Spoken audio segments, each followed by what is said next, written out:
안녕하세요. 조선비즈의 홍원진입니다. 자, 오늘은 북 콘서트를 저희가 온라인 라이브로 이렇게 하게 됐습니다. 오늘 옆에는 가수 이승환이 아닌 회계에 아주 유명한 우리 이승환 작가님을 모시고 오늘 얘기 듣도록 하겠습니다. 자, 여러분 최근에 이 책이 나왔는데요. 핫한 그 회사 진짜 잘 나갈까? 이 책을 온라인 내지는 교보에서 보신 분들이 있다면 오늘 반갑게 오늘 맞아주시기 바랍니다. 오늘 이 책을 직접 조술하신 이승환 작가님을 자리에 모셨습니다. 환영합니다. 반갑습니다. 고맙습니다. 우리 네. PR 한번 또 해주시죠. 글쎄요. 제 책을 PR한다는 게 좀 민망하긴 한데요. 제가 뭐 회계사는 아니지만 그 보통 평범한 직장인들이 쉽게 회계를 접근할 수 있는 방법이라고 생각해서 쓴 책입니다. 다른 책들도 좋은 책이 많지만 꼭 회계 공부하시기 전에 꼭 한번 보셨으면 좋겠다는 책이라고 생각합니다. 네. 예, 회계사가 아니시죠? 네. 근데 지금 직장은 공인회계사협회에 계시고요. 네. 예, 자 오늘 이 작가님이 저도 책을 봤는데요. 굉장히 얘기하듯이 굉장히 회계 이 재무제표 이런 것들이 어려운데 이거를 쉽게 설명해 주셨어요. 그래서 술술술 익히고 이럴 수 있구나 이렇구나 하고 굉장히 좀 많이 도움이 됐거든요. 맞습니다. 오늘 더 쉽게 설명하신다고 그러는데 오늘 기대가 됩니까? 뭐 기대하실 만큼인데 실제 책의 내용보다는 전반적으로 회계 공부하시기 전에 회계를 알기 전에 그 재무제표 알기 전에 이렇게 접근했으면 좋겠다 하는 방법들을 조금 알려드리려고 한 6가지 아이디어를 좀 준비해 왔습니다. 그걸 좀 설명드릴까 해요. 알겠습니다. 자, 오늘 이 시간에는 재무제표 내지는 이걸 왜 봐야 되는지 어떻게 보면 좋을지 이 부분에서 가장 쉽게 설명해 줄 겁니다. 여러분들 요즘 주식 투자도 많이 하시고 또 회사 취직을 하기 위해서 기업도 많이 보는데요. 기업에 대한 뉴스나 이런 것도 보지만 그 회사의 재무제표, 이 숫자를 보는 것이 정말 중요하거든요. 내 생각이 맞는지, 좀 내가 정말로 판단하고 행동할 것들이 맞는지에 대한 중요한 척도가 됩니다. 그래서 오늘 이 회계에 대해서 여러분께 1타 강사처럼 설명해 주신 이승환 전장님의 얘기를 듣고 오늘 3시까지 하도록 하겠습니다. 중간중간 내지는 지금 궁금한 거 있으면 댓글로 채팅창을 통해서 질문해 주시고요. 저희가 선발되신 분들한테 책도 무료로 보내드리고 하겠습니다. 자, 그래서 오늘 정보도 얻고 책도 받고 또 주변에 이 부분에 자랑도 하고 오늘 아주 좋은 기회입니다. 자, 그럼 이제 본격적으로 얘기를 들어보도록 하겠습니다. 제 책의 제목이 핫한 그 회사 진짜 잘 나갈 거예요 라고 돼 있어요. 그러니까 실제로 재무제표에 관련된 얘기된 책인데 결국에는 어떤 회사에 대해서 얘기를 할 때 그 회사가 굉장히 유명하고 핫하다면 도대체 그 회사는 어떻게 그렇게 된 것이고 앞으로는 어떻게 될 것인가 이게 제일 궁금하실 것 같아요. 그래서 재무제표를 보신다고 생각하시면 되는데요. 제 소개를 좀 드리자면 저는 회계정보가 누구나 읽고 활용할 수 있다고 생각하는 편입니다. 특히 직장인들, 사회생활 하시는 분들이 꼭 재무제표를 보고 그 다른 사람들이 갖지 못한 관점들을 가지셨으면 좋겠다고 생각하고요. 그 차원에서 이제 책을 쓰게 됐고 실제로 제가 이제 브런치나 이쪽에 재무제표 읽는 남자라고 소개되는 이유 중에 하나가 제가 즐겨 재무제표를 읽거든요. 재무제표 속에는 여러분들이 필요한 정보들이 분명히 있습니다. 근데 그걸 다 아시려고 하지 말고 골라서 읽으시면 될 것 같아요. 제가 오늘 그 골라서 읽는 법에 대한 몇 가지 팁을 좀 드리도록 할게요. 알겠습니다. 즐겨 재무제표를 읽는다는 거는 좀 어려운 부분인데 그러면서 이 노하우를 터득하신 거군요. 네네. 오늘 그 노하우를 네. 잘 듣도록 하겠습니다. 예. 우선은 제가 준비한 건 한 6가지 아이디어인데요. 실제로 재무제표가 어디에 어떻게 쓰이느냐를 먼저 아셔야 된다고 생각해요. 회계를 공부하신다면 회계 용어라든지 기본적인 회계 원리, 회계에 관련된 여러 가지 상황들을 이해하셔야 된다고 생각하지만 그보다는 회계 정보 자체가 나에게 어떤 부분에서 도움이 되는지를 먼저 아셔야지 나중에 필요할 때 내가 이걸 또 공부해야겠다 그런 생각이 드실 것 같아서 준비를 좀 해봤습니다. 쭉 보시면 회계 정보의 활용, 경제 상식을 돕는 회계, 기업 가치와 주가. 워낙 요즘에 핫하니까 주식 투자에 관련돼서 어떻게 재무제표가 활용되는지 좀 말씀드리고요. 그리고 이 필요한 재무제표가 도대체 어디 있는지 아셔야 될 거예요. 그래서 재무제표가 어디에 있는지 그리고 재무제표 읽는 법에 대한 몇 가지 팁을 좀 드리도록 하겠습니다. 첫 번째는요. 제가 제목을 회계정보 사장님만 쓰는 게 아니다라고 지어봤거든요. 빰빰 이런 거 나와야 될 것 같습니다. 네. 사실 재무제표 회계라고 하면 대부분의 사람들은 내가 알 필요 없는 거, 그냥 우리 회사 사장님만 알면 되는 거 이렇게 생각하시거든요. 이유는 이렇습니다. 실제로 회계와 관련된 내용들은 뭐 손익분기점, 원가, 자금관리, 세금 뭐 이런 내용들이 있는데요. 이게 왜 사장님이 중요하다고 생각하냐면 그건 이익에 관련된 겁니다. 기업은 이윤을 만들기 위해서 만든 조직이잖아요. 결국엔 돈을 벌지 못하면 모여 있는 게 소용이 없는 거거든요. 회사의 대표인 경영자인 사장은 항상 그 부분에서 제일 관심을 갖고요. 그러기 위해서 손익분기점, 원가 이런 것들을 관리하게 돼 있습니다. 근데 실제로 우린 종업원들은 어떨까요? 종업원들이거나 아니면 일하시는 회사의 직원의 입장에서는 회계는 이런 거죠. 내가 비용을 썼는데 지급결이나 전표를 통해서 비용을 처리받아야겠다. 저런 거 하거나 결제에 올리거나 그런 내용이에요. 아니면 우리가 비용 쓴 거에 대해서 계산서인지 카드인지 증빙하는 부분만 많이 신경 쓸 수밖에 없어요. 왜냐하면 자기가 결제를 올렸는데 숫자가 틀리면 안 되니까요. 이렇게 생각하다 보니 어떨 때 보면 늘 하던 일, 부사의 막내가 하는 일, 되게 시끄럽고 복잡스러운 일, 그렇게 생각하기도 해요. 그래서 회계는 나랑 거리가 점점 멀어진 것처럼 생각하시는데 이거를 살짝 회계라는 한자어로도 한번 설명을 드리자면 보시면 모일 회자에 계산할 계자예요. 저런 뜻이었거든요. 예. 그러면 모여서 계산하는 거잖아요. 네. 만약에 내 돈을 내가 쓴다면 모여서 계산할 필요가 없어요. 그냥 쓰면 돼요. 그렇죠. 그렇죠. 근데 우리가 회사나 어떤 조직에서 돈을 쓰게 되면 이게 내 돈이 아니라 우리가 공공이 쓰는 돈을 가지고 계산하는 거잖아요. 그럼 내가 돈 쓴 거에 대해서 누구한테 얘기를 해줘야 돼요. 그럼 약간 내가 잘 쓴 건가? 뭐 이런 약간 까다롭고 귀찮은 생각이 너무 드는 거죠. 게다가 눈치도 보이고.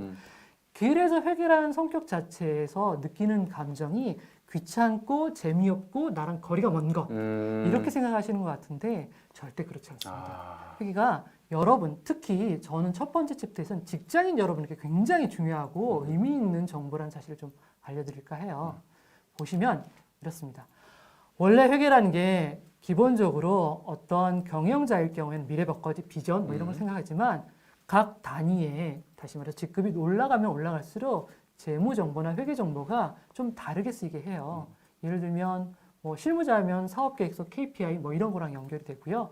뭐 팀장급 되면 회사의 경영환경 이렇게 되죠. 근데 이것도 회사가 원하는 회계 정보의 활용이에요. 이거는 회사가 원하는 거니까 또 우리가 해야 되는 거잖아요. 그게 좀 싫은 걸 수도 있죠. 근데 본질적으로 여러분에게 도움이 되는 게 뭐냐면 이런 거예요. 저는 직장인이 요즘에 다른 개념으로 많이 바뀌잖아요. 우리가 평생 직장에 있는 것도 아니고 다른 데 갈 수도 있잖아요. 그러면 누군가에게 스카우트 당하거나 내가 취직하거나 이직한다 그러면 내가 다니는 회사보다 더 좋은 회사인지 아니면 내가 지금 옮기는 게 맞는지 이런 고민을 할 때 여러분이 회계 정보를 아신다면 그 판단을 굉장히 명확하게 할 수 있다는 거죠. 예를 하나 가져왔는데요. 그 백종원이라는 분은 여러분 많이 유명해서 아실 거예요. 골목식당 유명한 분이시죠. 이제 이분이 하고 있는 프랜차이즈 회사가 더번코리아라고 있습니다. 굉장히 많은 브랜드를 하고 있는데 만약에 더번코리아에서 여러분에게 스카우트 제의를 한다면 실제로 더번코리아에서 채용 공고를 냈을 때 굉장히 많은 인원들이 지원을 했다고 그래요. 무조건 가야 되는 거 아닙니까 그러면? 그렇죠. 그렇게 생각할 수 있죠. 근데 이거를 그냥 그 정보로만 보지 말고 한번 재무제표에 나와 있는 회계 정보를 한번 회사를 보시기 시작하시죠. 더번코리아의 회계 정보를 한번 읽어볼까요? 우선 백종원이 대표로 있지만 자산은 1,090억, 부채는 447억, 자본은 642억, 매출액은 1,200억, 영업이익 112억, 단기순이익 79억, 기말이현금 240억. 제가 여러분이 회계 정보나 회계 지식이 아직 없다고 생각해도 우선 기본적으로 저 숫자를 보시면 느끼는 게 다를 거예요. 또한 내가 회사를 다니고 있다면 우리 회사의 매출과 우리 회사의 자산 정보랑 비교해 보시면 이게 큰 회사구나. 내가 가서 도움이 되는 거구나. 그걸 분명히 판단할 수 있을 것 같아요. 그냥 숫자만 보셔도 기본적으로 내가 정말 회사 다니기 힘든데 스카우트 해봤어? 가볼까? 이 생각 들 때 내가 어떤 마음으로 이 심정으로 갈 수 있는 감정적인 부분이 있지만 굉장히 이성적으로 판단할 수 있게 해주는 숫자가 바로 회사의 숫자인 회계정보입니다. 조금 더 요거를 변형을 시켜보면 이렇습니다. 지난 몇 년간의 그 숫자를 가지고 저렇게 추세를 볼 수 있으면 그렇죠. 예전부터 어떻게 변화했는지도 그렇죠. 봐야 되죠. 더번코리아는 2015년이 굉장히 좋았어요. 그러다가 17년 안 좋았다가 19년에 조금 좀 나아지는 구조입니다. 그러면 제가 19년에 만약 스카우트 제안을 받았다면 아 회사가 좀 더 나아지는 순간에 나한테 자리를 제공하는 거구나. 그럼 이건 괜찮은 의미죠. 만약에 모든 숫자들이 하향 추세일 때 제안을 받았다면 아무리 좋은 제안이라고 해도 회사가 안 좋아질 때 간다는 거는 그렇죠, 그렇죠. 굉장히 좋지 않은 선택이 될 수도 있거든요. 그렇게 객관적인 판단을 하시는데 회계정보가 여러분께 도움이 될 수 있다고 생각해요. 이 회사가 그 계속 성장하는 회사인지 네. 아니면 이제 하향 추세인지 네. 이거를 재무제표의 그 매출이나 이런 것들을 연도별 추이를 보고 알 수 있다. 그렇죠. 제가 떠나려고 하는 마음, 그것도 중요하지만 결국엔 회사를 옮긴다는 건 직장인에게 굉장히 인생 결정 중에 하나지 않습니까? 그걸 볼 때 꼭 한 번은 저런 숫자를 보시고 판단을 하시면 도움이 될 것 같아서 꼭 드리고 싶습니다. 자, 지금까지 말씀드린 것 중에 하나 더 부드럽게 회계정보가 직장인에게 도움이 된다는 걸 되게 유명하게 만들어준 드라마가 있었어요. 저 미생이라는 드라마거든요. 아우, 저거 유명했죠. 많이 봤습니다. 근데 저도 많이 돌려봤는데요. 나중에 보고 나니까 미생에는 재무제표에 대한 공개적으로 나온 장면도 많았고요. 실제로 회계가 비즈니스의 언어라고 해서 직장인들이 배워야 할 얘기를 얘기해준 좋은 드라마거든요. 제가 직장인으로서 하여튼 저 드라마를 볼 때마다 아 내가 느끼는 공감 많이 느꼈는데 저기서 나오지만 직장생활 승진, 상식, 재테크, 뭐 합리적 사고 모든 게 회계 정보를 얼만큼 잘 다루냐에 따라서 결론이 날 수 있다는 걸 알 수 있었고요. 그 또 하나 예시를 들면 여러분 사실 직장생활하다 보면 저런 정보를 많이 보세요. 경쟁사 매출 정보 그리고 우리 회사의 어떤 직장 포션들 저게 결국에는 늘 흔히 회사 다니면서 하시는 얘기 중에 섞여 있는 얘기예요. 그러니까 회계가 나한테 멀고 거리가 먼 거라고 생각하지만 실제로 직장 생활 하시면 굉장히 많이 활용하고 계세요. 많이 사용하시는 정보고 그 정보의 의미를 조금 더 구체적으로 판단하신다면 이런 데 도움이 되세요. 한 대리쯤 되시면 이런 질문을 받거나 아니면 지시를 받으신 적이 있을 거예요. 무슨 대리 내년도 사업계획서 제출해봐. 경쟁사 분석 좀 하고. 이게 되게 막막한 내용이거든요. 근데 저 내용이 실제로 보면 회사의 숫자를 가지고 판단해 볼 수 있는 게 되게 많거든요. 그리고 보통 기본적으로 저런 지시를 받으시면 매출을 늘리는 방법만 많이 고민하세요. 근데 회계적인 지식이 있다면 지금 제가 설명을 좀 드리자면 수익, 비용, 자산, 자본, 부채, 현금이라는 회계의 개념들이 있거든요. 그 개념들만 정확히 좀 아신다면 단지 매출, 수익을 늘릴 수 있는 방법만 생각하는 게 아니라 비용을 줄일 수 있는 방법도 고민해 볼 수 있어요. 저 회계적인 지식만 있으면 자기가 쓰려고 하는 기획서의 아이템들이 여러 가지 종류로 나눠질 수 있다는 걸 알 수 있어요. 그러니까 숫자가 가지고 있는 힘뿐만 그 기획서에다가 숫자를 가지고 있는 설득력도 보강할 뿐만 아니라 저렇게 아이디어의 부분도 굉장히 다양한 선으로 개발할 수 있는 게 회계 정보를 좀 아실 때 얻을 수 있는 효익이라고 저는 생각합니다. 지금 10월 달이잖아요. 네. 지금 보면은 이제 원래 이 시기에는 내년도 사업 계획들 세우고 하려고 지금 바쁠 시기인데 이제 코로나 때문에 지금 변수가 많은데 당연히 뭐 매출, 비용을 어떻게 줄일 것이냐 이런 거를 지금 막 회사에서나 주문하고 많은데 그거를 이 자료를 보고 하기는 한참 어렵잖아요. 네. 정보도 없고. 네. 근데 지금 재무제표상의 이런 비용에 대한 세부 부분을 네. 경쟁사나 이런 부분을 어떻게 썼는지를 보고 거기서 이 아이디어를 얻고 할 수 있다는 부분인 거죠. 네, 그렇죠. 그러니까 실제로 자기 회사 자료는 회계팀이나 경리팀에서 요청을 받아서 얻을 수 있겠지만 사실 경쟁사 자료는 잘 구하기 힘들거든요. 맞아요. 예. 그러면 저런 공개된 재무제표를 통해서 약간 추측해보고 그리고 그 통해서 우리 쪽의 강점과 저쪽의 약점에 대한 부분을 한번 얘기해 볼 수 있는 근거 자료가 될 수 있도록 하겠죠. 경쟁사를 파악할 수 있는 방법 이제 알았습니다. 네.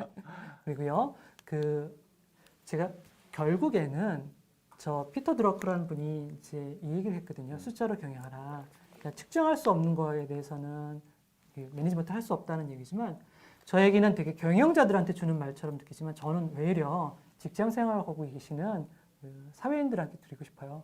본인이 얻을 수 있는 숫자를 가지고 기본적으로 내가 어떤 방향으로 나갈지를 한번 살펴보는데 이 숫자가 되게 중요한 의미를 주거든요.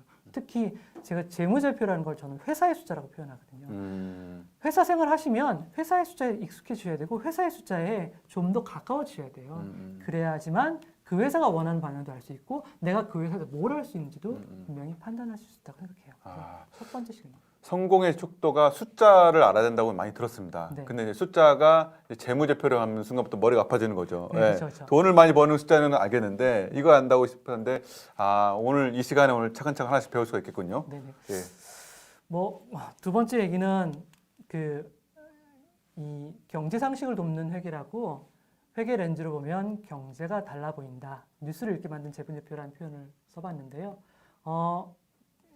실제로 이렇게 딱딱하게 내가 무슨 기획서나 뭐 회사 생활 그것만 하는 게 아니라 여러분이 일상생활 속에서도 회계라는 것들이 굉장히 중요하게 녹아들어 있다는 걸 좀 말씀드리고 싶어서 일부러 뉴스라는 항목을 좀 말씀을 드리는데요.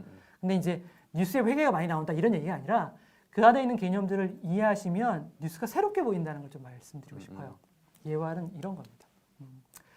기본적으로 뉴스에 보시면 부채 비율, 단기 차입금, 재무 건전성 이런 용어들이 굉장히 많이 나와요. 예, 많이 들어봤어요. 예. 그냥 그것만 보고 그냥 그 뉴스를 읽으시게 되면 단지 단편적으로 그냥 그 뉴스가 제공하는 전달하는 양만 보게 되는데 그 이면을 보기 위해서는 조금만 한 것만 더 이제 회계 정보를 좀 아시면 도움이 될 것 같아요. 예를 들면 이런 거예요. 현대자동차가 그 삼성동 부지를 옛날에 샀어요. 네, 한전부지가 샀죠. 예, 예. 그때 되게 화두가 됐던 거는 현대자동차가 그 10조를 주고 샀거든요. 어마어마한 돈이었죠. 그래서 그게 삼성이랑 경쟁을 해서 삼성은 5조를 줬는데 뭐 현대가 10조를 줬기 때문에 굉장히 승자지만 뭐 너무 많이 준 거 아니냐 이런 얘기가 있었죠. 회계는 여러분 거래를 나타내는 정보예요. 그러니까 회계라는 거에 대해서 조금 더 관심 있다면 누군가 물건을 팔았으면 누군가는 물건을 산 거예요. 그렇죠. 저 뉴스가 나왔을 때 모든 사람들은 삼성동 부지를 현대자동차가 샀다는 거에 대한 기사가 많았고 그게 어떤 건지에 대한 부분에서 많이 논술이 됐었고 그거에 대해서 관심을 가졌었는데 반대로 저 순간 저 뉴스를 보는 바로 그 순간 그렇다면 저거를 파내면 어떨까? 그렇죠. 그러니까 한국전력이 얼마만큼의 이익을 얻었는지에 대해서 관심을 가지셨어요. 그러니까 뉴스에 나오지 않더라도 현대자동차의 저 기사를 보고 바로 한전의 재무제표를 열어보시면 삼성동 부지가 제가 빨간색으로 표시했는데 잘 안 보일 건데 2조로 표시돼 있어요. 야. 그러면 10조에 매각됐다 그러면 한국전력은 8조의 이익을 바로 얻은 거거든요. 와, 그 한전이 8조 벌었다고는 그렇게 많이 부각되지 않았던 것 그렇죠. 같습니다. 예. 그러니까 기사 자체가 나오는 내용에 회계가 거래에 관련돼 있고 물건을 산 사람이 있으면 판 사람 상대방이 있다는 사실을 아신다면 반대로 한국전력이 그 당시에 그 분기에 아마 우리나라 최고의 이익을 냈을 거예요. 앉아서 토지를 판매한 이유만으로 8조의 순이익이 났다는 사실을 바로 알아볼 수 있어요. 그러니까 기사에 막 조명되는 분 외에 이면을 바로 알아볼 수 있는 게 회계 정보를 아시면 그 재무제표를 통해서 기사에 어떤 내용들의 다른 면들을 좀 보려고 노력하시는 거라고 생각해요. 실제로 그러면 그건 과거 얘기잖아요. 2015년인가 그랬는데 지금은 어떤가요? 당시 10조 줬을 때 이거 현대자동차가 너무 높게 준 거예요. 왜냐면 공시지가 그때 4조인가 그밖에 안 됐거든요. 그러니까 비싸게 샀다고 뭐 그때 얘기 많았어요. 근데 지금 생각해 보세요.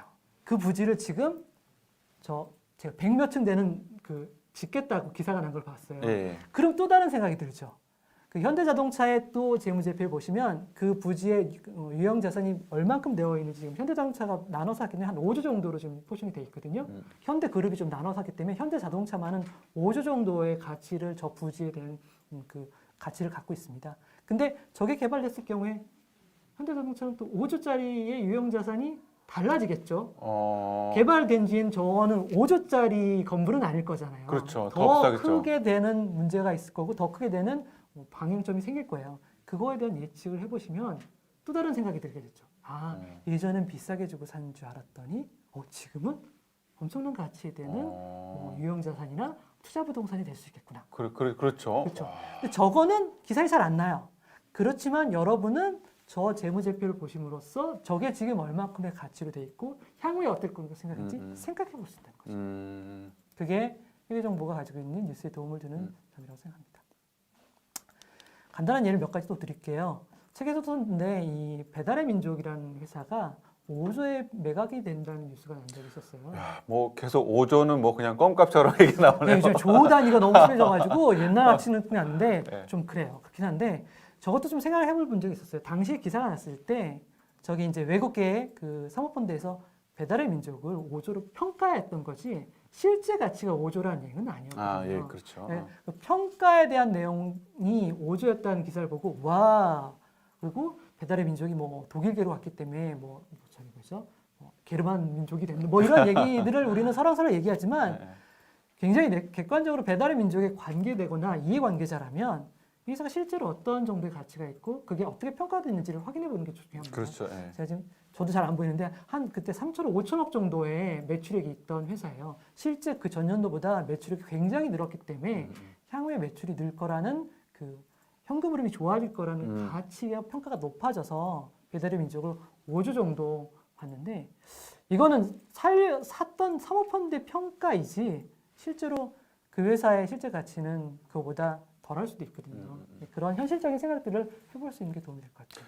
그러니까 지금 책에 쓰신 거부터 기억이 나는 게 이제 현금 흐름이 배달의 민족 같은 경우 높아질 거라고 예상이 돼서 그렇게 더 평가를 잘 받고 사실 또 코로나 사태 예측은 하지 않았겠지만 이 배달 시장은 점점 늘어나면서 이 회사가 정말 성장할 것이다라는 부분을 감안해서 했다고 쓰신 거 봤습니다. 예. 네네. 시장의 어떤 재밌는 얘기인데 배달의 민족을 산 회사가 625라는 회사도 가지고 있기 때문에 결국엔 이제 어떤 회사에 M&A를 한다는 거는 그 시장 자체를 독과점화하기 위한 노력 중에 하나거든요. 그러면 더 많은 이익을 낼 수 있는 기회가 많이 창출되기 때문에 한 거라서 그래서 평가가 높았던 것 같아요. 근데 실제로 그만큼의 이익을 내고 그만큼의 현금이 앞으로 있을지는 또 지켜봐야 할 사항이에요. 예.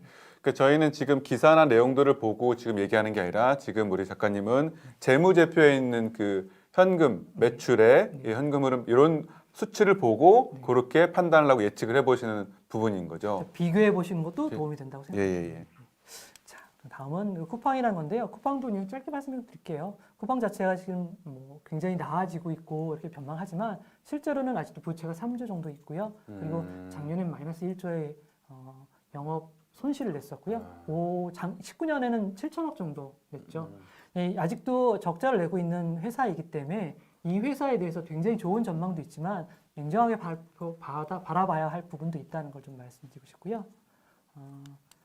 다음 거는 뭐 그 외에 다른 그 회사들 쿠팡 말고 티몬이라든지 위메프라는 회사는 도대체 같이 경쟁을 했는데 지금 현재는 어떤지 사실 잘 안 다루는 부분이에요. 초기에 이런 소셜 커머스 3사에 대해서는 기사가 많이 났지만 지금은 어떤지 모를 경우가 있지만 실제로 재무제표는 매년 나오거든요. 그러면 그 매년 나오는 재무제표를 보고 그 회사에 궁금하신 사항이 있다면 오히려 찾아볼 수 있다는 거죠. 마지막으로는 사실 그 암호화폐를 좀 가졌는데 이 암호화폐 회사도 2017년에 굉장히 저희가 암호화폐가 굉장히 여기 뭐 핫했잖아요. 많은 사람들이 비트코인을 사고 그랬지만 지금은 좀 그렇지 않죠. 근데 실제로 암호화폐를 판매하는 거래소는 또 재무제표가 나와요. 그 거래소를 운영하는 회사의 재무제표를 보면 요즘에 암호화폐의 어떤 시장에 대한 흐름도 간접적으로 알 수 있거든요. 제가 알기로는 저 거래소 한 회사가 매각 대상인 걸로 알고 있어요. 이 얘기를 생각해 보면 이게 향후에는 어떻게 될 거고 실제로 다시 이 암호화폐라는 게 어떻게 사용될 건지도 한번 판단해 보실 수 있을 것 같아요. 자, 이제 기사에 관련된 거는 여기서 좀 마무리 짓고요. 좀 더 재미있는 내용으로 좀 넘어가도록 하겠습니다. 그렇습니다. 그러니까 지금은 이렇게 하면 도움이 될 거라는 얘기를 해주셨는데 구체적으로 그 숫자에 대해서 어떻게 봐야 되는지를 좀 얘기해 주시면 더 도움이 될 것 같습니다. 그래서 세 번째 챕터는 사실 당신은 투자자인가 주식 트레이더인가라는 제목으로 잡아봤습니다. 이게 재무제표라는 게 실제 이해관계자로서 그 회사에 더 어떠한 이슈가 있으시면 볼 요인도 있고 관심 가질 만한 이유인데 그냥 뭐는 보기 좀 힘들어요. 근데 누구나 개인 투자자시라면 재무제표에 제일 관심을 가질 수밖에 없는 부분이 있어요. 왜냐하면 주식 투자를 한 번이라도 해보셨으면 알겠지만 그 회사의 손익이라든지 이 회사의 뭐 부채라든지 이런 내용들이 주식 투자 관련된 정보에 굉장히 많이 나오거든요. 모두 다 재무제표에 연결된 회계 용어이고 회계 정보입니다. 근데 자기가 잘 모르면 우리가 투자할 때 약간 모르고 투자한다는 느낌이 들잖아요. 묻지마 투자 또 뭐 주부이 하면 다 한다 뭐 이런 여러 가지 투자할 때 지금 그런 것들 많았죠. 경험하시고 나서 이제 관심 가지게 되는 경우가 있어서 오히려 이 챕터가 오히려 재무제표가 어떻게 활용되는지 제일 좀 도움이 되실 것 같아서 잡아봤는데요. 지금 막 검색량이 올라가는 것 같습니다. 이 방송에 대해서. 근데 이제 제가 처음에 투자자인가 주식 트레이더인가 말씀했는데 개념은 이런 거예요. 우리가 주식을 투자할 때 어떤 기업의 가치를 보고 그 회사의 성장성을 보고 투자하신다고 얘기를 하지만 실제로 주식 투자하시는 분들은 사실은 주식을 사서 다른 분에게 파는 약간 트레이더 입장일 수도 있어요. 근데 본인은 트레이더 입장으로 투자를 하시면서 나는 가치 투자자라고 이렇게 생각하시는 것도 문제가 있고 반대로 트레이더 입장에 하시더라도 실제로 그 회사의 가치에 대해서 아예 보지 않고 도외시하면서 하는 것도 문제가 있거든요. 그래서 재무제표가 어떤 식으로 그러면 주식 투자하는데 도움이 되는지를 잠깐 살펴보도록 할게요. 예. 네. 주식 투자할 때 저는 저희 그 코미디언을 되게 좋아하는데 유명한 말을 하면서요. 예, 주식 투자 1억을 버는 법을 가르쳐 줬거든요. 네. 2억을 투자하면 됩니다. 3개월 만에 바로 그냥 반 날아갈 수 있거든요. 그래서 보통 주식 투자하시는 분이 하는 농담 많이 아실 것 같은데요. 주식 투자에서 돈 버는 거 되게 어려워요, 사실은. 투자하는 방법에 대한 부분은 굉장히 여러 가지 방법이 있는데 저는 요거는 구별하셨으면 좋겠어요. 투기와 투자와 레저를. 그러니까 내가 주식 투자를 한다고 얘기했을 때 투자라고 얘기하는 거는 네. 정확히 내가 이만큼을 투자해서 몇 %만의 기대 수익을 하겠다는 그런 목표를 가지고 하시는 게 투자예요. 투자는 목표를 가진 거고. 예, 근데 투기의 영역은 뭐냐면 야, 김대리가 이거 좋대. 야, 2배. 이런 게 투기거든요. 그런 건 많죠. 이 주식 그쵸? 꼭 사라. 그렇죠. 예. 그런 게 투기의 영역이에요. 근데 제일 나쁜 게 레저예요. 왜냐면 레저요? 제가 알기로는 허영만이라는 분도 한번 주식투자에서 얼마 전에 한번 인기를 끌고 그 얘기를 들었는데 허영만 화백도 인터뷰 때 이런 얘기를 하시더라고요. 하면 아침마다 종목창을 열어보면 이렇게 빨간색 되고 파란색 이게 너무 재밌대요. 그래서 투자를 한다는 게 일종의 이제 마치 저기 강원도 태백에 있는 그런 정선에 있는 데 있잖아요. 그런 것처럼 도박하시는 것처럼 넣고 올라가면 즐겁고 떨어지면 슬프고 그러니까 즐거움의 영역이 되시는 경우가 있어요. 그러면 안 돼요. 투자를 하신다는 얘기는 정확히 내와의 기대 수익이 얼마이다 라고 정하시고 숫자로 그러면 그 기대 수익에 대한 부분이 올라갔으면 그걸 바라지 않고 그 전에 매매를 하셔서 기대 수익만큼 오는 걸 얻으셔서 진짜 이익을 실현하셔야지 그게 투자거든요. 그냥 2배 되겠다, 3배 되겠다. 그럼 이건 투기고 야, 나 상패. 매일 바라지도 마. 이렇게 즐겁게 얘기한 정도면 그거는 레저 영역으로 가신 거예요. 그럼 뭐 돈 쓰시고 즐거움 가지셨으니까 네. 안 좋을. 제가 드리고 싶은 말씀은 재무제표를 보시면 이 투자와 레저 영역에서 투기와 레저 영역에서 투자 영역으로 움직이는데 도움이 되신다는 거죠. 그렇군요. 네. 저희 지금 막 찔리시는 분들 많을 것 같은데 저도 이게 보면은 얼마 벌었대더라. 근데 내가 얼마큼 가이드라인을 잡기에는 상식이라든지 더 많이 벌 수 있는데 그 목표를 왜 정해? 뭐 이런 것들이 있어서 참 어려운 부분인데 다시 좀 생각을 바꾸긴 해야겠네요. 네, 솔직히 말씀드리면 저도 재무제표 이거 공부하기 전에는 저 투기의 영역으로 갔었죠. 누가 뭐 괜찮다 그래서 넣었다가 그냥 왜 쟤는 됐는데 나 안 될까 뭐 이런 생각 한 적 많았습니다. 근데 좀 그런 거에 도움이 되라고 말씀을 드리자면 요즘에 저희가 이제 개미 뭐 도가운동에서 우리가 슈퍼 개미 뭐 이런 얘기 하지만 어쩌면 저희가 나노 개미일 수도 있어요. 약간 그런 경계를 하기 위해서 우리 다 함께 그 문제점이 있는 부분을 좀 알기 위해서 이 시간을 좀 마련해 봤는데요. 그러니까 예를 들면 이런 겁니다. 저희가 대하철 때 태안반도 가면 새우 가격이 바로 안 써 있잖아요. 시가잖아요. 시가라고 보통 표현하죠. 그렇죠. 평소에 가격이 있는데 시장 환경에 따라서 가격이 변하는 거잖아요. 그럼 일종의 이제 주식 가치는 저 시가와 비슷한 거예요. 시장 가치는 회사의 기업 가치인 평소 가치에 비해서 왔다 갔다 하게 돼 있습니다. 그럼 투자자들이나 아니면 주식을 사시는 분들이 어떤 평가들이 개입되는 거거든요.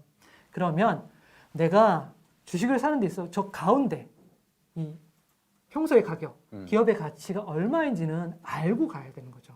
그러면 재무제표에 나와 있는 북밸류의 가치와 시가총액에 있는 시가와 차이를 보시고 기본적으로 이 회사의 가치가 어떻게 움직일 것에 판단하실 때 기준점을 잡는 게 중요하다는 겁니다. 그래야지 너무 많이 올라간 주식은 이게 정말 그럴까? 하는 생각에 버블이 있는지 그렇죠. 그걸 알 수 있는 그런 거죠. 것들을 알 수 있는 거죠. 근데 이런 거죠. 스마트 스터디라는 회사가 아기상으로 굉장히 유명한 그렇죠. 회사예요. 근데 그 회사가 뭐 유튜브에 올라가거나 아니면 어디 빌보드 차트에 올라가면 저렇게 주가가 작년에 3번 이상 저렇게 상한가를 간 적이 있어요. 근데 스마트 스터디는 삼성출판사의 관계회사에서 만든 거지 삼성출판사가 만든 건 아니거든요. 정확히 말하자면. 주주인가요, 그러면? 삼성출판사가 스마트스터디의 대주주인 거고 사실은 두 개가 뭐 지분이 있으니까 사실 자회사라고 보시면 되는데 제가 드리고 싶은 말씀은 스마트스터디 아기상어를 만든 스마트스터디는 비상장사라서 주식이 없어요. 삼성출판사가 있는 거죠. 그러니까 저기에다 투자하고 싶은데 간접적으로 저기다 투자하게 됐던 거고 사람들이 저게 마치 아기상어를 하는 관계사인 것처럼 투자를 많이 하거든요. 저렇게 주가가 팡팡팡 뛰었어요. 그러면 삼성출판사의 가치보다는 더 많이 왔다 갔다 한 거거든요. 실제로 시장이 저렇게 움직이지 않은 사실, 그리고 저게 관계가 없음에도 움직이는 사실을 아는 것과 그냥 스마트스터디는 삼성출판사 거야. 이렇게 알고 가시는 거는 다른 얘기죠. 그러니까 그런 내용들을 재무제표를 보시면 확인할 수 있고 그 과정을 가지고 투자하실 때 판단하시라는 거죠. 그러니까 저 샤크가 이 기사나 이런 것도 이슈가 됐을 때 네. 삼성출판사가 주주인 것처럼 잘못 이해를 해서 그 주식을 산 경우 금방 또 꼬꾸라지니까 그렇죠. 그 이상 징후로 뛴 거죠. 급등한 그쵸. 거죠. 그러니까 근데 그거를 이런 경우가 있으면은 그 삼성출판사나 스마트스터디의 이제 재무제표를 보고 네. 여기 이 정도 부분이 있어서 이런 거구나. 그 관계를 정확히 파악하시고 하시는데 도움이 되는 거예요. 왜냐하면 저런 거에 대한 기사들이 정확히 나오지 않은 경우에도 찾아보시면 바로 나와 있거든요. 삼성출판사에 아기상어는 없고 이거 스마트스터디네 이렇게 알 수 있다는 거죠. 또 다른 예는 이런 거죠. 제일 제가 안 좋아하는 예 중에 뭐냐면 저렇게 묻지마 투자를 하시는 경우가 있어요. 아주 과거 사례긴 한데 오히려 요즘 사례는 좀 제가 실명드려야 되니까 쌍방울이라는 회사가 5일 동안 연상한가를 친 적이 있었어요. 그때 옆에 보시면 금성이라는 중국계 회사랑 같이 제주도에 무슨 리조트를 준다는 기사가 나는데 저게 애모여에 불과했는데 불구하고 사람들은 도움이 된다고 생각해서 저렇게 많이 샀었어요. 밑에는 코데스 컴바인이라는 회사가 있는데 이 회사가 뭐 품절주다 뭐 이런 얘기 들어서 굉장히 많은 사람들이 몰려서 주가가 저렇게 갑자기 오른 적이 있어요. 저게 사실인지 아닌지 간에 주가가 막 오르게 되면 나도 빨리 사야지 이런 생각이 들잖아요. 근데 실제 재무제표를 보시면 이게 저 내용과 상관없이 사람들이 굉장히 모여서 사는구나. 이 판단을 하시게 되면 저 투자를 할 때 정말 그래도 난 하이리스크 하이리턴 할래. 이렇게 들어가시는 분 결정할 수도 있죠. 정말 트레이드 입장에서. 그렇지만 그렇지 않은 거라면 야 정말 저게 될 거야 라고 믿지는 않으실 거라는 거죠. 실제 팩트 판단에 굉장히 도움이 되는 부분이 있을 겁니다. 그럼 작전주 같은 경우가 보통 막 속기도 하고 뭐 한다고 하잖아요. 개미가 많이 당한다고. 근데 그럼 재무제표 어떤 걸 보면은 그걸 알 수 있을까요? 제일 기본적인 거는 재무제표상의 자산 총계가 그 회사가 팔 수 있는 모든 양의 총량이거든요. 진짜로. 그럼 자산 총계가 1,000억짜리 회사가 시가총액이 2,000억이 되고 3,000억이 된다 그러면 이 회사가 팔 수 있는 가치는 1,000억 뿐인데 2,000억, 3,000억으로 사람들이 생각한다면 그 회사가 굉장히 앞으로 잘 될 거라는 거잖아요. 그렇죠? 근데 그 회사 굉장히 잘 될 거라는 아무 시그널이 없고 다만 주가만 그렇게 움직였다면 이거는 좀 퀘스천 마크를 보시고 생각해봐야죠. 그 주가가 급등하는 경우 그 자산 총액을 보고 이거에 그 플러스 얼마큼 곱하기 얼마큼 되는지 그게 많이 높아지면은 그거에 대해서는 퀘스천 마크를 계속 검증해 봐야 된다는 거죠. 거기에 관련된 여러 가지 근거들이 있을 거 아니에요. 예를 들면 뭐 요즘에 그 핫한 바이오 회사 같은 경우에는 그래도 뭐 임상이 3상 됐다. 그리고 그런 뉴스라도 있으면 괜찮겠다 생각이 들 수 있죠. 그것도 문제가 있었지만 그렇지만 어떤 경우에는 저 회사 두 회사 같은 게 그런 내용이 하나도 없어서 없이 저렇게 뜨는 경우는 그걸 만약 작전주라는 거죠. 그렇죠. 제가 작전주라고 하면 예, 알겠습니다. 그건 모릅니다. 다만 모든 사람들이 그렇게 생각하고 들어갔을 경우에 잘 될 거라고 생각했던 것들이 갑자기 한순간에 거품처럼 사라질 수 있다는 거죠. 그러면 제일 마지막에 들어갔던 사람은 손해를 보는 거죠. 그렇죠. 그런 예시들은 얼마 전에도 있었어요. 빅텍이라는 회사 있거든요. 얼마나 재밌는 얘기인데 이게 얼마 전에 저게 방산에 관련된 주거든요. 근데 얼마 전에 좀 그 북한하고 관련된 좀 안 좋은 일이 있었지 않습니까? 그때 빅텍의 주가가 저렇게 올랐다가 저게 오후 2시에 쭉 떨어지는 상황이거든요. 왜 떨어졌냐면요. 그때 당시에 김정은이 사과를 했어요. 그러니까 그 북한에 관련된 그 문제가 있었을 때 관계가 나쁠 거라 생각하고 그거에 기대해서 저 회사의 방산주에 많이 투자를 하셨죠. 근데 그날 2시에 저희 부총회 위원장님께서 잘못했다 사과를 하는 바람에 주가가 툭 떨어진 거죠. 저런 식의 주식이 가지고 있는 맹점은 저런 이슈에 움직인다는 거예요. 그렇죠, 그렇죠. 그럼 그 이슈에 움직인다는 걸 보고 판단하고 사는 때는 물론 재무제표가 문제가 상관없이 이걸 사야 된다고 판단하시면 도움이 되는 거죠. 그렇지만 저런 주식이라고 하냐, 저런 식으로 움직임을 가지는 사례가 있다는 사실을 아시고 만약에 투자를 고민하실 때 이게 그런 사례인지 아닌지를 좀 고민해 보셔야 되는 게 중요합니다. 라는 패턴을 말씀드린 거고요. 결론적으로 할 수 있는 사례는 저게 뉴턴이에요. 저 뉴턴이라는 분도 그 1720년으로 제가 알고 있는데요. 그 사우스라는 그 어떤 주식에 투자를 하셔서 굉장히 손해를 보셨어요. 자기 자산의 90%한 지금 시가로 치면 4, 50억 정도를 손해를 보셨거든요. 그래서 굉장히 유명한 말을 남기셨어요. 내가 천체의 움직임은 알겠으나 인간의 광기는 전혀 모르겠다.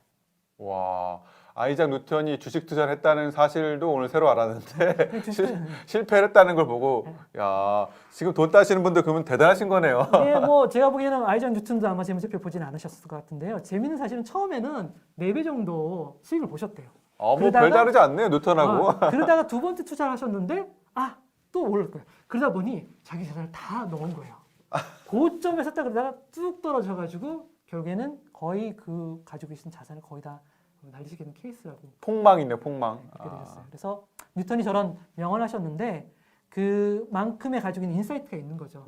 잘못하면 여러분이 투자할 때 저러한 사람들의 잘못된 생각들에 휩싸일 수 있거든요. 거기서 빠져나가라고 말씀드리는 게 제가 재무제표를 보는 이 중에 하나입니다. 맞습니다. 이게 주식을 해본 사람들 당연히 알겠지만 샀을 때 오르면은 기분 좋고 더 많은 돈을 자기도 모르게 투자하게 되는데 그러다 보면은 다른 얘기들이 안 들리거든요. 그렇죠. 근데 지금 말씀하신 거 보면은 이런 재무제표를 보는 부분 항상 체크를 하고 점검을 하고 해야지 그런 광기 어린 어떻게 보면 계속 하는 거를 멈추거나 다시 한번 해볼 수 있는 그런 거를 가지게 된다는 거죠. 네. 뭐 초심자의 운이라고 해서 보통 잘 모르시는 분이 주식 투자 성공하잖아요. 그게 저렇게 많은 사람들이 이렇게 뜨고 올라갈 때 한번 잘 투자를 하셔서 미리 왜냐면 그렇게 오르기까지 기대하지 않잖아요.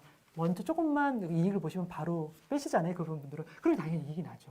근데 자기가 성공했다는 이유만으로 다시 한번 또 그런 걸 했을 때 그게 어느 등선상에 위치하는지 모른다면 실패를 맛볼 수 있는 거죠. 알겠습니다. 자, 지금 이제 43분이고요. 질문을 계속 해주고 계십니다. 그래서 오늘 이제 구체적으로 재무제표 내용을 좀 더 말씀해 주시고 그다음에 질문을 좀 제가 하면 좋을 것 같습니다. 예, 시간상 제가 뒤에 부분은 좀 줄여야 될 것 같은데 요건 마무리 좀 드릴게요. 제가 2회차 또 내용도 30일 날 있거든요. 네. 그때 또 뒷부분 더 자세하게 해줄 수도 있잖아요. 네네. 알겠습니다. 네. 우선은 뭐 요거는 아까 그 쌍방울에 관련된 건데 재무제표를 보시면 그때 쌍방울이 저렇게 주가가 높았을 때 현금흐름이 굉장히 안 좋았어요. 1조 6천억에 대한 그 사업을 하기에는 현금이 없었기 때문에 좀 약간 현실성이 없었지 않냐 이걸 금방 파악할 수 있었고요. 그리고 요런 얘기도 재밌어요. 이게 동원개발이라는 회사인데 이 회사의 재무제표를 보면 매년 1,000억 이상의 이익을 내요. 그러니까 재무제표상으로는 굉장히 좋은 회사예요. 그런데 주가를 보시면 하향이에요. 저런 경우 있더라고요. 많아요. 그러니까 굉장히 우량하지만 문제는 뭐냐면 사람들이 좋아하지 않는다는 거죠. 그러니까 약 주식 투자를 미인 뽑기처럼 얘기하는 게 저 회사는 재무제표만 봐서는 굉장히 높은 거지만 사실은 유통량이라든지 적기 때문에 실제로 주식 투자할 때를 보시면 저렇게 움직이지 않는 것도 있어요. 그런 상황들도 판단할 수 있어요. 재무제표를 보시고 그냥 판단을 하실 때 재무제표만으로 주식 투자를 하라고는 권해드리지 않습니다. 그렇죠, 사실 그렇죠. 시장 상황이라든지 주식 투자와 관련된 연관된 이해관계들의 성향도 좀 보셔야 돼요. 그럼 저 동원개발 같은 경우는 실적은 좋은데 주식이 떨어진 이유는 재무제표상을 보고 어떻게 알 수 있다는 거죠? 그러니까 몇 년치 재무제표를 보면 항상 좋은 성적을 내지만 주가가 낮은 이유는 그 회사가 가지고 있는 이 특징인 거예요. 예를 들면 유통의 주식에 관련된 문제가 있다든지 아니면 배당의 성향이 낮다든지 여러 가지 요건들이 있어요. 실제로 건설주에 대한 시장 상황이 저 회사 말고 다른 회사들은 좀 잘 움직이는데 된 거죠. 어떻게 보면 되게 죄송한 얘기지만 오히려 주식 투자하시는 모든 분들이 이 회사는 몇 번 넣었는데 자꾸 안 돼. 그렇게 해서 점점 사람들한테 외면을 받는 경우도 있을 수 있을 것 같아요. 꼭 이 회사 케이스라고 말씀드리는 건 아니고요. 다만 이런 형태도 있다는 걸 좀 말씀드리고요. 뭐 50이라는 회사는 이번에 코로나19 때문에 굉장히 많이 유명해졌죠. 마스크를 만드는 회사인데 실제로 마스크를 많이 만들지는 않아요. 그리고 그렇습니까? 실제 재무제표 상황 속에서도 굉장히 그런 상황들을 몇 가지 확인할 수 있어요. 품목들 중에 501 사실은 접착제나 다른 품목들이 더 많이 매출 포션을 갖고 있거든요. 이런 걸 통해서 그 마스크보다는 다른 게 하고 있지만 사람들은 이걸 마스크로 생각해서 많이 관심 있구나 이렇게 판단하시는 도움이 될 것 같아요. 그리고 뭐 신라젠 회사는 바이오 회사인데 이건 짧게 설명드릴게요. 굉장히 유명한 회사였지만 결국엔 많은 분들이 되게 그 많은 그 바이오로 성공할 줄 알았는데 실제로 그렇지 않았거든요. 제가 드리고 싶은 말씀 중에 여기 보시면 신라젠이 굉장히 안 좋을 때 굉장히 많은 개인 주주들이 들어가 있었어요. 대주주보다 개인 주주의 지분이 굉장히 높았어요. 그러면 이 회사에 그 투자하신 분들이 다 이 회사가 잘 될 거라고 믿지만 실제로 회사가 이렇게 안 됐을 경우에 굉장히 많은 분들이 저렇게 피해를 보잖아요. 저분들이 신라젠의 어떤 재무제표를 보고 좀 합리적으로 아니면 좀 내가 생각했던 거랑 다르게 움직일 수 있다는 생각을 한 번이라도 해보셨으면 만약에 신라젠이 안 좋았을 때 좀 덜 피해를 보지 않았을까 그런 생각이 들고요. 제가 마지막으로 드리는 부분 이제 주식 투자를 하시는 분들은 주가나 이런 거 있지만 좀 거래량 이런 것들도 보시면 좋을 것 같아요. 얼마나 많은 사람들이 이거에 관심을 가지는지도 거래량을 통해 알 수 있거든요. 제가 정확히 결론드려 말씀드리자면 사람들이 사실 확증 편향이라는 게 있어요. 내가 믿으려고 하는 것만 믿는 경우 있잖아요. 주식 투자를 한번 하시게 되면 내가 고른 종목은 잘 될 것 같아. 그리고 조금이라도 움직이면 앞으로 더 잘 될 것 같아. 그리고 내가 조금이라도 올라서 팔고 나면 그게 만약 주가가 오르면 더 잘 될 걸 내가 팔아서 문제된 것 같아. 그 뒤에는 아무것도 안 보려고 하세요. 다른 정보 아무것도 안 듣고 그 회사만 자꾸 쳐다보게 되는 거죠. 그러면 실제로 그 회사에 가치된 부분도 오버슈팅 되거나 아니면 저평가돼 이런 것들의 생각들을 제대로 못 하시고 확증 편향에 빠질 수 있을 것 같아요. 저는 그 워렌 버핏도 이 주식 투자하실 때 싸게 사서 오래 가지고 있으라고 그러잖아요. 자신이 가지고 있는 확증 편향이 계속 주가가 오른다고 생각하는 건 아닌 것 같아요. 주식은 항상 투자자들 사이에서 엄중 거래이기 때문에 항상 등락이 있잖아요. 그렇지만 이게 언제까지 어디 기대선까지 오를 수 있냐는 나의 정확한 평가랑 이 평가가 있다면 여러 가지 중간에 심리라든지 시장 상황들에 대해서 좀 지켜낼 수 있을 것 같아요. 그게 가장 먼저는 그 회사의 가치를 그 회사가 만들어낸 그 공인에 증명된 재무제표에 있는 숫자를 먼저 보시면 이런 확증 편향을 좀 줄일 수 있지 않을까 생각합니다. 그렇군요. 네. 알겠습니다.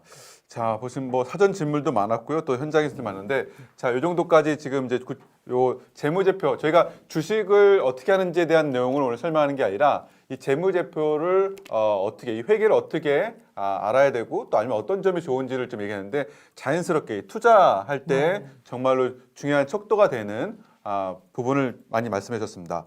자, 그럼 일단 사전 질문 중에 한두 개만 보고 또 여기 현장에 질문하신 분들을 보도록 하겠습니다. 사전 질문 먼저 하나 띄워주실래요? 예, 첫 번째 질문입니다. 단기 전망은 어느 정도 전망이 가능하나 장기 전망은 어려운데 현 시점에서 어떤 요소가 진단에 중요할까요? 자, 이 단기 전망, 장기 전망 뭐 얘기를 하는데 예. 이 부분에서 어떻게 되세요? 어려운 질문인데요. 어려운 질문인데요. 그냥 제가 아는 그 약간 이렇게 다른 말씀 드릴게요. 워낙 요즘에 정보가 빨리 회전되는 세상이잖아요. 그래서 장기 단기의 개념 자체가 얼만큼 소용이 있을까 하는 생각이 듭니다. 근데 실제로 저는 재무제표에 관련된 사람을 보니까 재무제표는 기업 같은 경우에 상장사일 경우에는 분기마다 그 실적이 나와요. 결국에는 3개월 정도 단위로 단기적인 전망을 하시는데 재무정보가 회계정보가 도움이 될 것 같은데 이게 주가의 개념인지 기업인지 산업인지 국가경제인지 따라서 장단기의 어떤 기간은 너무 큰 차이인 것 같아요. 그래서 제가 좀 만약에 주가라든지 아니면 기업에 관련된 거라면 재무제표에 있는 회계 숫자가 어떤 단기 전망이나 장기 전망에 도움이 되는 거는 본인이 생각하시거나 아니면 다른 정보를 통해서 전망했던 거에 이 회사나 이 회사의 주가가 그렇게 움직일지 않지는 그 회사가 가지고 있는 리스크나 약점이 제일 전망하는 데 도움이 되실 거라고 생각해요. 만약 그 회사의 경영 성과라든지 부채라든지 건전성 이런 것들이 안 좋다면 아무리 시장이 단기적으로 상승하더라도 회사가 그걸 따라갈 수 없을 거거든요. 그런 식으로 판단하시는 게 도움이 될 것 같습니다. 예, 알겠습니다. 또 두 번째 질문이 있는데요.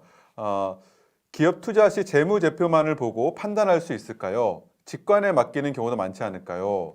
자, 아까도 몇 번 언급을 하셨지만 이 부분에서 한번 또 짚어주시면 좋을 것 같습니다. 네, 사실은 재무제표가 어떤 확증 편향을 이렇게 막는데 도움이 되는 투가 되면 사실 어떻게 보냐면 재무제표만 보고 주식 투자를 하는 게 아니라 실제로는 재무제표는 과거의 결산 정보이기 때문에 과거의 정보라고 생각하세요. 그리고 투자를 하신다는 얘기는 미래 성장성을 보시기 때문에 그 성장성에 대한 투자를 하는 것다면 재무제표는 결국에는 과거의 정보를 보시고 그 회사의 앞으로 향해 추세를 미리 한번 점쳐 보시는 거거든요. 그러면 어떻게 보면 직관이라고 얘기하시는 거는 너무 그 산업이나 그 업에 대해서 굉장히 오랫동안 경험하셨으면 생길 수 있어요. 그게 실제로 이런 시장 상황이라 이러면 이게 움직일 거다 이런 걸 알 수 있지만 본인이 그런 게 아니라면 그 직관은 되게 심리적으로 변동성이 높은 감성적인 직관이잖아요. 그럼 안 되잖아요. 그러니까 회계 정보인 재무제표가 직관을 가지시더라도 내 직관이 얼만큼 엉터리가 될 수 있는지 아니면 정말 맞을 수 있는지 판단하는데 도움이 되시도록 사용하시면 좋을 것 같아요. 아, 그렇군요. 네. 재무제표가 이제 과거의 자료이긴 하지만 이걸 토대로 앞으로의 가능성을 내가 판단하고 행동하는데 중요한 또 척도가 되는 부분인 거죠.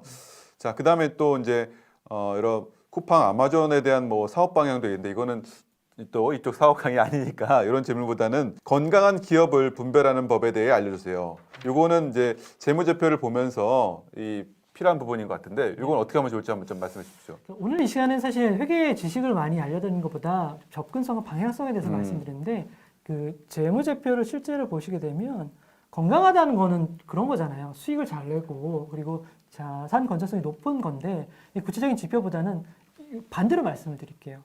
실제로 회사가 아무리 건강해도 시장 상황이 안 좋아지거나 요즘처럼 코로나19 이런 게 나오게 되면 여행이나 항공사들이 갑자기 안 좋아진 거죠. 그렇죠, 그렇죠. 그 회사가 좋아도 이런 상황 속에는 굉장히 안 좋아질 수 있잖아요.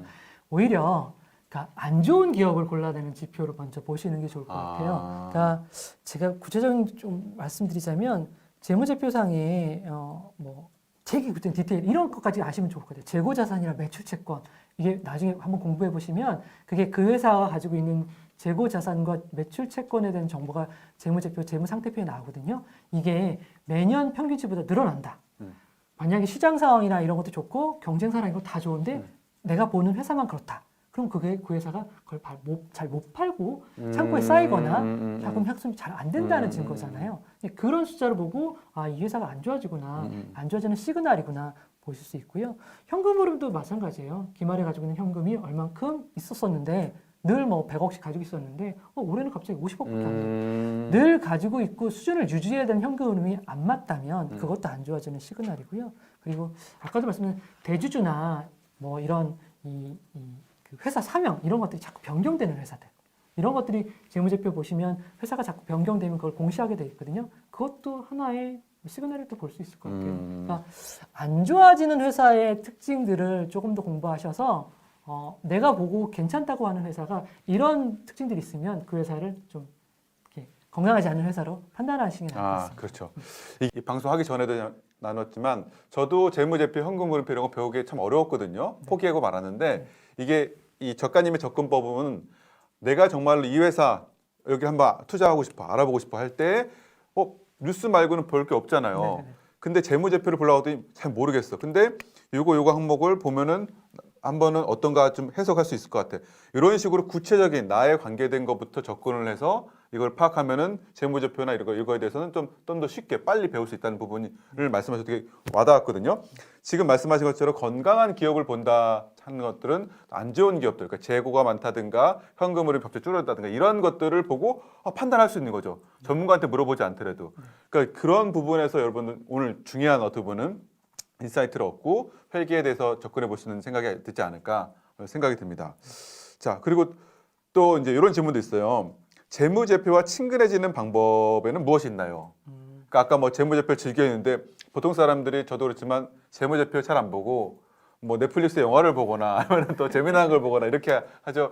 이 재무제표 쉽게 보기 쉽지 않거든요. 근데 솔직히 말씀드리면 재무제표 이렇게 그 친절하게 생긴 모양도 아니고 내용도 좀 딱딱해요.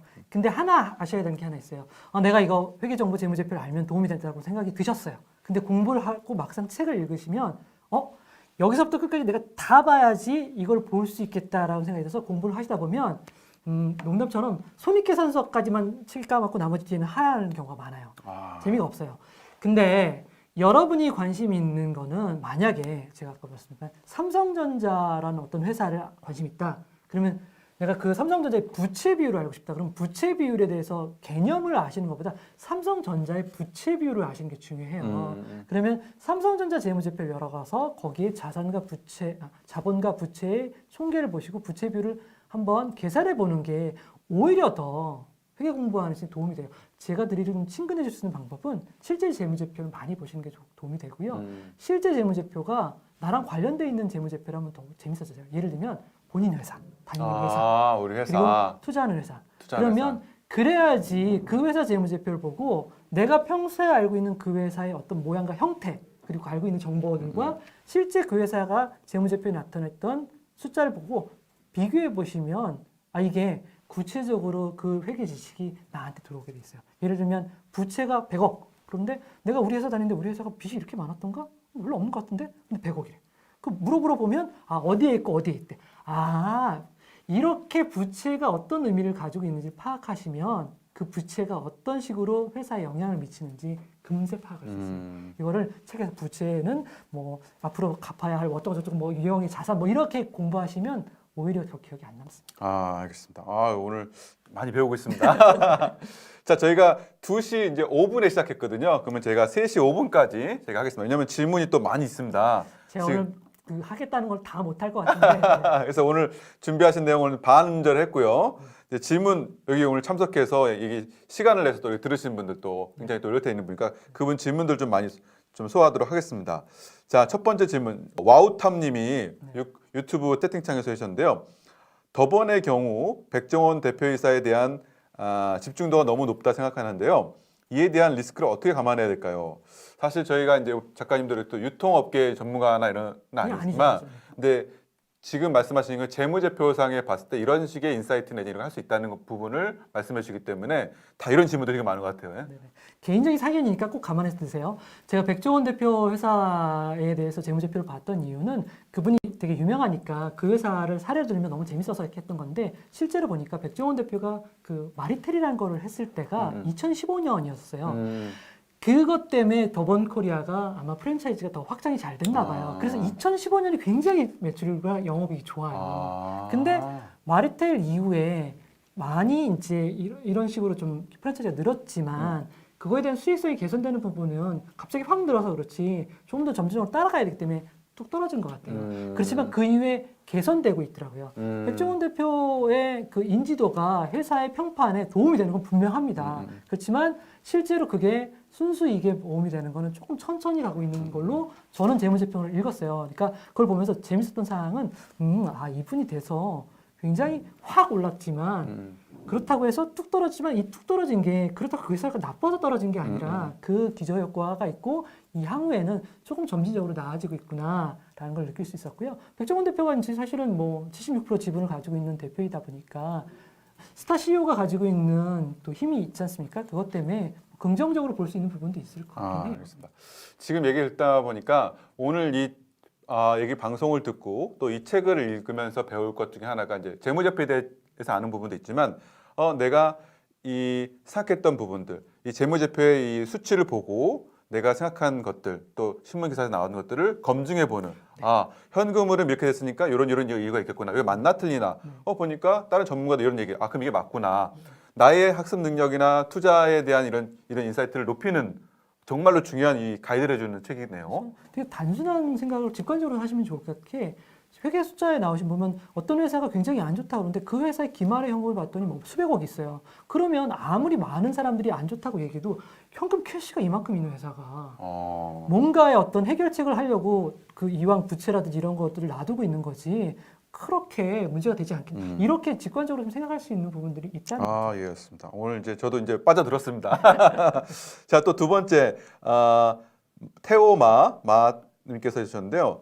이런 경우가 참 많은 것 같아요. 분식회계가 문제가 되는데 일반적으로 하는 회계와 분식회계와의 큰 차이를 재무제표로 알 수 있을까요?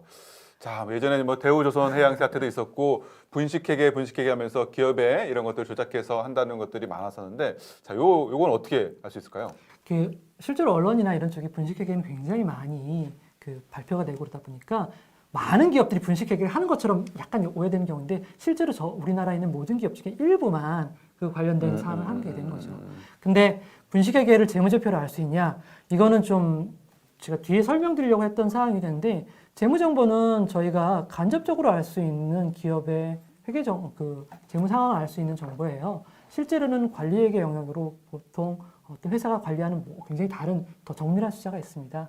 만약에 어떤 회사가 악독한 마음으로 이렇게 분식회계를 한다 그러면 실제로 그 숫자는 되게 알아보기 힘들어요. 재무제표상으로 그냥 일반인들이 그것만 봐가지고는 실제로 분식회계를 알아보기는 거의 힘들다고 생각합니다. 다만 이건 있어요. 우리가 생각했던 것보다 너무 간극이 나는 경우 대우조선해양 그 차이를 좀 예를 들자면 대우조선해양이 2008년부터 쭉 영업활동 현금이 안 좋았었어요. 그러나 당기순이익 영업이익은 난다고 그랬거든요. 동종업계인 이 수사들이 다 안 좋다고 했는데 대우조선해양만 유일하게 이익이 났다고 얘기를 했었어요. 그러다가 2014년에 정성립 사장이 오면서 이게 우리가 문제가 있다라고 스스로 발표했거든요. 굉장히 오랫동안 그 업황이나 시장 환경 다른 데 다 안 좋고 그런데도 불구하고 괜찮다고 얘기하는 재무제표가 나왔을 때 그럼에도 불구하고 그게 특히 현금 흐름이나 이런 것들이 문제가 있을 때 그러면 분식회계라고 의심하다 보다는 그 회사가 굉장히 상황이 안 좋아졌다는 의심부터 시작하시겠죠. 그 다음부터는 그 회사의 분식회계라는 것까지 확증해가지고 여러분이 투자하거나 취직하거나 이직하지는 않으실 거예요. 그 전에 결정하실 텐데 그 뒤에 이제 나오는 내용들이나 이런 시그널이 있을 경우에 조금 더 야, 그때도 내가 봤을 때 안 좋았던 것 같은데 더 점점 안 좋아지구나. 그러면 한 번 안 좋아진 시기가 이제 밝혀지기 시작하면 더 안 좋아지는 쪽으로 가거든요. 그때 좀 이해를 도울 수 있겠죠. 재밌네요. 우리 이렇게 했습니다. 또 질문이 계속 나옵니다. 큰일 났습니다. 오늘 집에 가실 수 있는가 모르겠습니다. 자, 우리 신사님께서 말씀하셨는데요. 나노개미란 표현이 참 재밌네요. 연말이라 배당에 관한 뉴스가 많던데 재무제표 중에 배당 관련된 것은 무엇을 봐야 할까요? 자, 배당주 뭐 이런 부분들도 참 많이 주식에서 또 얘기하죠. 예, 뭐 사실 주식하시는 분들은 배당주 이제 시즌 됐다고 얘기를 하는데 팁은 딱 하나밖에 없습니다. 결국에는 실제로 얼마큼의 현금이 배당이 되느냐인데 배당은 기본적으로 회사가 이익을 냈을 때 그 이익에 대해서 사내 유보를 하는 게 아니라 사외 유출을 시키는 거잖아요. 근데 배당 성향이 강한 회사를 뭐 언론에서 이렇게 리스트로 만들어주고 그렇긴 한데 그 회사의 재무제표 치셔가지고 제가 드리고 싶은 말씀이 다트에 들어가서 재무제표를 열어보시면 컨트롤 F를 누르시면 검색 기능이 있어요. 거기에 배당 이렇게 쓰시면 재무제표 한 100페이지, 200페이지 중에 배당에 관련 정보가 있거든요. 그거를 살펴보시면 과거 지난 몇 년간의 그 배당 얼마 있는지 그걸 명확히 알 수 있어요. 제가 이걸 왜 말씀드리냐면 물론 이런 걸 정리해서 기사나 어디 애널리스트 보고서도 있긴 하지만 실제 그 회사가 만들어낸 정확한 그 로 데이터를 보시면서 한번 파악을 해보시고 그 배당에 관련된 것들은 회사 자체가 이익이 나야지 사실은 근거가 되잖아요. 주주들을 설득할 수 있잖아요. 이익에 대한 부분이 같이 동반 상승해야지 배당 성향이 같이 유지된다고 생각하시면 되니까 그걸 같이 비교해서 보시면 좋을 것 같고요.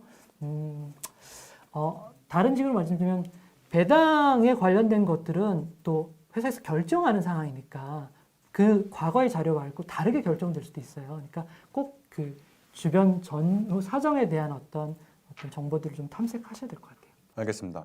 자, 질문이 계속 하는데 거의 뭐 시간이 다 됐습니다. 우리 계속 할까요? 아니면 이거 그만할까요? 우리 시청자분들이 이제 뜨거워지는 것 같습니다. 그래서 저희가 책 내용을 또 우리 작가님이 이런 정보나 이런 것들을 알리기 위해서 책도 쓰시고 또 오늘 이 자리에도 시간을 내주셨는데요. 네. 주변에 좀 이런 부분을 많이 좀 알려주시면 좋겠습니다. 저희가 하는 목적이 또 그거니까요. 그래서 몇 개만 또 보고 하는 게 좋을 것 같아요. 궁금증은 또 안고 가면 또 답답하고 하잖아요. 알겠습니다. 네. 자, 달보드레 님께서 이미 뉴스에서 나오거나 기사에 나오면 늦은 거 아닌가요? 아까 했던 중간에 얘기하셨던 것 같아요. 개인적으로 알아보는 것은 아직 어려운데 재무제표 말고 또 어떤 것을 보면 좋을까요? 우리나라 주식회사가 50만 개 있고요. 그중에 2만 9천 개가 그 외부 감사 대상 기업이라서 다트에서 보실 수 있어요. 그러면 제가 드리고 싶으면 뉴스에 나오지 않는 기업도 여러분이 정보를 볼 수 있다는 게 중요해요.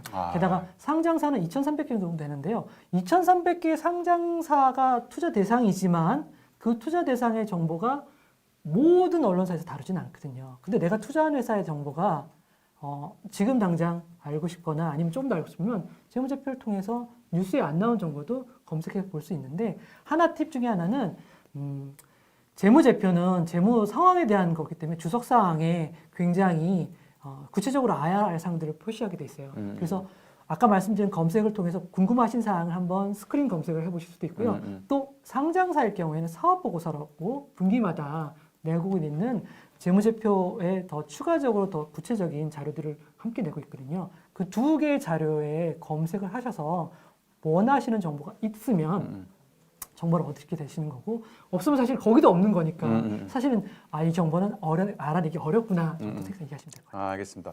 재무제표의 추가적인 자료를 또 보면 되겠다고 했습니다. 달보드레님 제 질문 해드렸습니다. 우리 또 남겨주셨네요. 자, 그다음에 이제 장옥경님 있습니다. 빅히트의 경우 BTS 유니버스라는 IP로 기업 가치차가 크다라고 주장하고 있는데요. 이번 상장의 경우 이번에 아주 엄청났죠. 예, 그 차이가 너무 큰 것 같습니다. 이 경우 회사 등을 상대로 손해배상을 청구할 수 있을까요? 선생님 이 질문은 제가 받지 말아야 할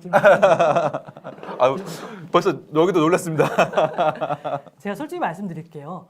빅히트 같은 경우에 상장하고 공모됐던 과정이잖아요. 결국에는 제가 아까 말씀드렸지만 그 기업 가치라는 게 있고 그 옆에 시장의 어떤 평가에 따라서 시가 아까 말씀드렸처럼 어떤 시장 가치가 있는 거잖아요.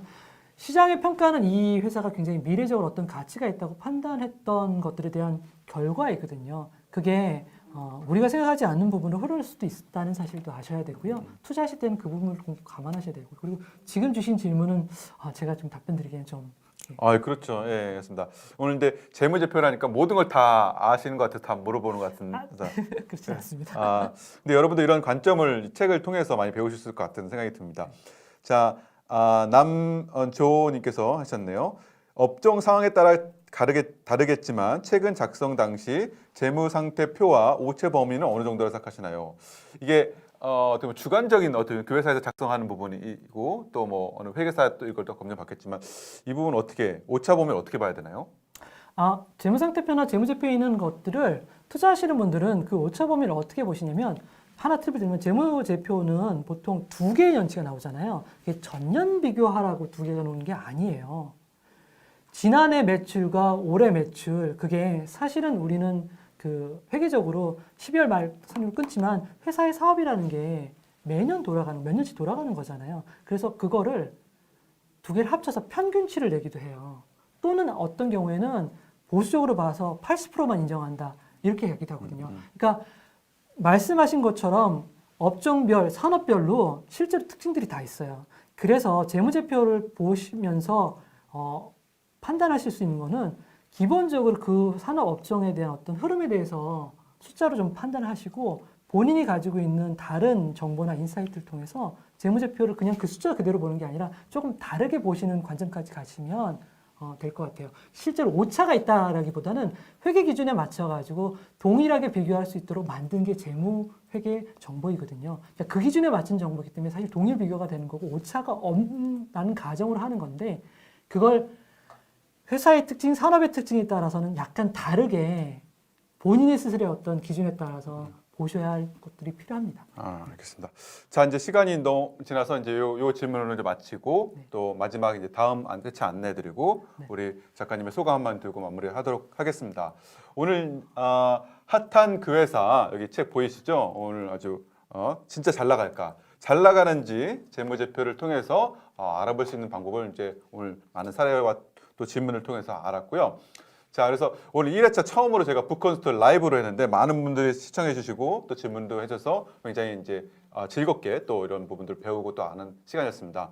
다음은 10월 31일 제가 11시에 두 번째 또 우리 2탄입니다. 이 또 같은 내용을 좀 더 업데이트 하시려고 했는데 오늘 못다한 내용이 많아서 못다한 내용들과 오늘 얘기했던 내용을 좀 구체적으로 해서 31일 토요일이거든요. 여러분 토요일 날 11시에 또 집에서 편하게 또 이걸 가족들 같이 보면서 이 책 내용을 토대로 여러분들 이제 인사이트를 좀 높이시는 또 기회가 되길 바랍니다. 바라겠습니다.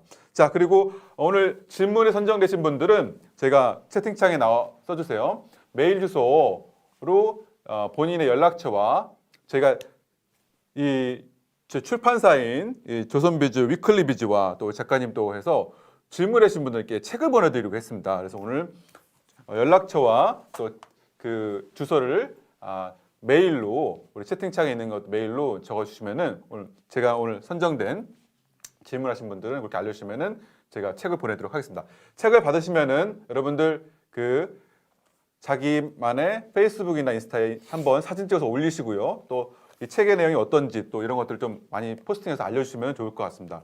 여러분들 아시는 것들을 이렇게 공유를 해야지 더 내 거에 기억에 남습니다. 그래서 꼭 연락처와 주소를 메일 주소로 남겨주시고요. 그 다음에 책을 받으시면은 또 주변에 많이 알려주시길 바라겠습니다. 자, 그럼 10월 31일 날 또 한번 이따는 뵙기를 바라면서 마지막으로 오늘 소감이 어떠신지 얘기 듣고 마무리하도록 하겠습니다.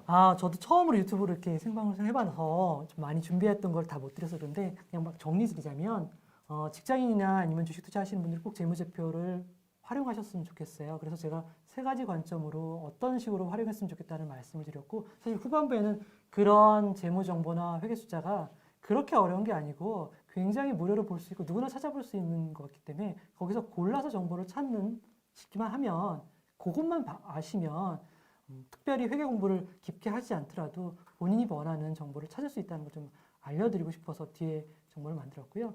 실제로 재무나 회계에 관련된 책들은 굉장히 많습니다. 그 책들 보면 어떤 개념이라든지 것도 많이 있는데 본인이 쓰고 원하는 정보가 무엇인지를 정확히 파악하신 다음에 그 책을 보시는 게 더 재미있게 그리고 도움이 되는 공부가 될 수 있을 것 같아요. 그걸 꼭 말씀드리고 싶어요. 알겠습니다.